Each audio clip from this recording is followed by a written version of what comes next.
Who's the most underrated character in the Fellowship? I would argue it is their unofficial 10th member. Alla Tulia Meldonia Aharamari essay. My name is Rainbow Dave and welcome to another Tolkien fun fact video. So, throughout the Legendarium, there is no shortage of sorrow and epic misfortune that befalls beloved characters. You know, Boromir, Isildur, and everyone from the First Age can attest to that. But not every tale of Tolkien's is tragic.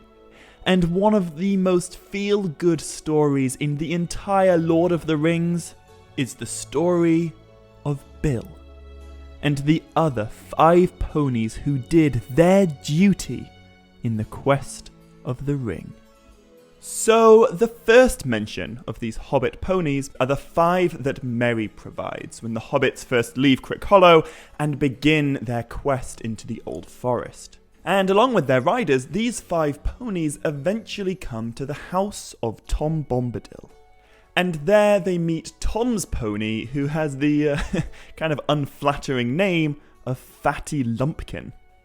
But just as Tom Bombadil has a really profound effect on the Hobbits, it seems that Fatty Lumpkin has a pretty profound effect on the Hobbits' ponies. Because a little later in the story, when the Hobbits have come to Bree, these 5 ponies are actually set loose by the ruffian Bill Ferny on behalf of the Nazgul, and they run off into the wilds, but they don't get eaten by wolves or trolls as one might expect. Instead, we're told they find their way back to Fatty Lumpkin, and eventually to the house of Tom Bombadil. Now, there's one more pretty neat detail about these first 5 Hobbit ponies, and that's that at an earlier point in the story, when the Hobbits were stranded on the Barrow Downs, Tom Bombadil called all 5 of the ponies to him by their names. But what's kind of weird about this is that the ponies didn't have names when Merry acquired them. So this means either Tom Bombadil thought up 5 pony names and he trained each of them to answer to its own name in just the 2 days that they spent with him, or it means that the ponies somehow communicated to Tom what their own names were and how he could say it in his language. Which, either way, I find pretty nuts. But regardless, these ponies do at least get a happy ending. And they are eventually sent back to Bree, where they come to live in the stables of the same inn that they were originally stolen from. However, we're told that although these ponies lived good lives, and they missed a dark and dangerous journey, they were never enriched by the light of the elves of Rivendell, and not one of them ever beheld the majesty of the Eldar. But there was one pony who did. So, although the 5 Hobbit ponies are a nice little detail, they really are more of a plot point than independent characters in their own right. However, this is not the case with Bill. Bill is a hero of Middle-earth. Bill is a veteran of the Battle of Bywater. Bill is the unofficial 10th member of the Fellowship of the Ring. So, Bill the pony enters the story just after the other ponies leave it. You see, Sam purchases him from his namesake, that minor villain, Bill Ferny, and the 2 characters soon become fast friends. However, Bill was not in the finest state when we first meet him. Tolkien tells us that the pony was a bony, underfed and dispirited animal, but it did not look like dying just yet. And with a little love from Sam, Bill soon improved wonderfully, and began to show an affection for its new masters, especially for Sam. So we all know that Bill became a worthy member of the gang, and he played as significant a role as anyone else in getting Frodo to Rivendell. And there, Bill encountered the elves. Now, Bill's 2 months in Rivendell clearly had a profound effect on him. because the next time that Tolkien describes the pony, he was glossy and seemed to have the vigour of youth. And it's his best friend Sam who's responsible for adding Bill to the Fellowship, and for bringing him along on the first stage of their quest. In fact, Sam even says, "That animal can nearly talk, and would talk if he stayed here much longer. He gave me a look plain as Mr. Pippin could speak it. If you don't let me go with you, Sam, I'll follow you on my own." It seems that Sam's loyalty to his master is matched only by Bill's loyalty to Sam. In fact, when the Fellowship set out from Rivendell, Bill was the only member of their company that did not seem depressed. So Bill journeyed with the Fellowship south from Rivendell, travelling alongside the Misty Mountains, through the ruins of Eregion, and all the way to the west gate of Moria. But this was as far as he would go. Now I'm going to have to use Tolkien's own words for this part of the story, as he articulates Bill's departure from the Fellowship far more artfully than I ever could. So Tolkien wrote, "You can't leave poor old Bill behind in this forsaken place, Mr. Gandalf," cried Sam, angry and distressed. "I won't have it." "I am sorry, Sam," said the wizard. He laid his hand on the pony's head and spoke in a low voice. "Go with words of guard and guiding on you. You are a wise beast, and have learned much in Rivendell.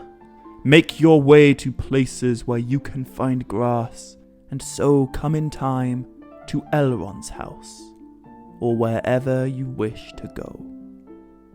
Bill, seeming to understand well what was going on, nuzzled up to Sam, putting his nose on Sam's ear.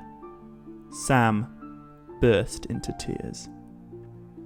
So this is a really heart-wrenching moment in the book, and it just demonstrates the love that Sam and Bill have for each other. And it also demonstrates the wisdom of Bill, and the extent to which Rivendell has truly changed him. Now, when the Watcher in the Water attacked the Fellowship, that was Bill's moment to flee. And this is the last time that we see him for a very long time. But it is not the end of his story.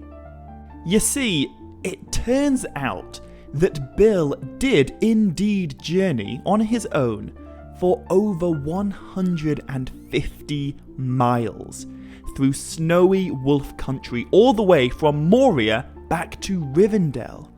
And then he kept going.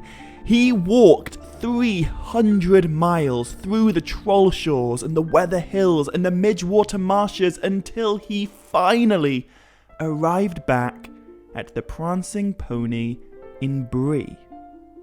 Now that journey is 50 miles further than the distance from London to Edinburgh. And Bill did the whole thing entirely on his own.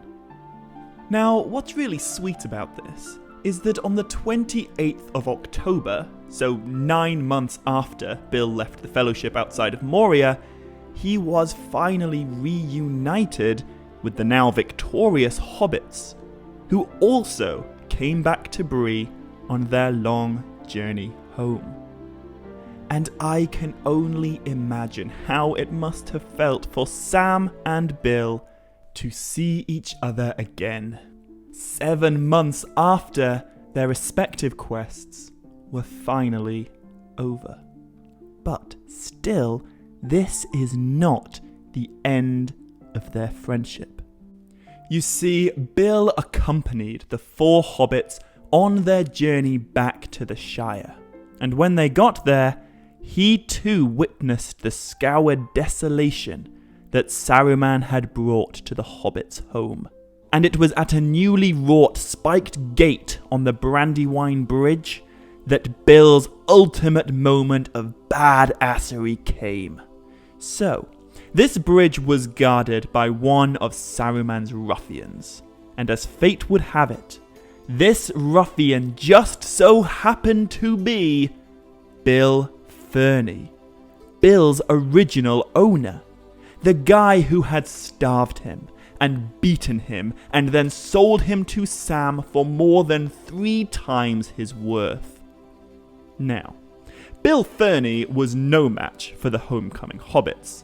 Since their last meeting, Merry had taken down the Witch King of Angmar, Pippin had become a guard of the Citadel, and Sam had vanquished the last surviving daughter of Ungoliant. And also, Frodo did his thing too. So Bill Ferny didn't stand a chance against them. But his comeuppance didn't come at the hands of a hobbit. Instead, it came at the hoof of his namesake, who let fly with his heels and sent Bill Ferny yelping off into the night. So there you go. He might not be quite as memorable as Boromir or Gimli or Aragorn, but I would argue that Bill the Pony is utterly deserving of his place amongst the Fellowship. He was brave like Frodo, wise like Gandalf, and loyal like Sam. And he deserved nothing less than to live out the rest of his days with his master and his friend. Now, that's pretty much all there is to Bill's story, except that there was one final journey to go on before the very end. You see, when the Third Age came to a close, and the ring-bearers departed into the west on the White Ship, Sam and Pippin and Merry accompanied their friends to the Grey Havens for one last goodbye. And for Sam, this goodbye was particularly sorrowful. But when he made that journey to the Grey Havens, there and back again, he did so upon his beloved steed, Bill the Pony. So, thank you all very much for watching. I hope you found this video interesting. And as always, dear friends, until next time, much love. Stay groovy, and Navaya Melanine.